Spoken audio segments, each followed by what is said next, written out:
Empat pelaku penipuan dengan modus belanja daster via daring ini masing-masing AA, MS, AE, dan juga MS.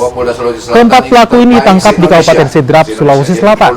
Para pelaku diduga menipu ratusan orang di seluruh Indonesia. Modus para pelaku dengan berjualan daster secara daring, namun barang yang tak kunjung dikirim, meski pembeli telah membayar melalui transfer. Dari tangan pelaku, polisi menyita uang senilai 4,6 miliar rupiah dan 4 mobil mewah.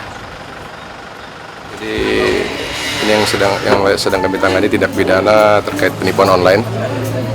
Jadi itu modusnya dia jual daster kemudian refund dana dari penjualan tersebut, sehingga untuk korban diarahkan untuk mentransfer sejumlah uang ke rekening pelaku ke isi saldonya.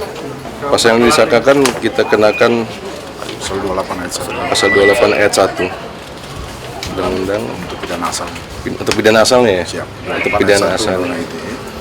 Kemudian untuk TPPU-nya Pasal 3, 4, 5 Undang-Undang Nomor 8 tahun 2010 tentang pencegahan pemberantasan tindak pidana korupsi.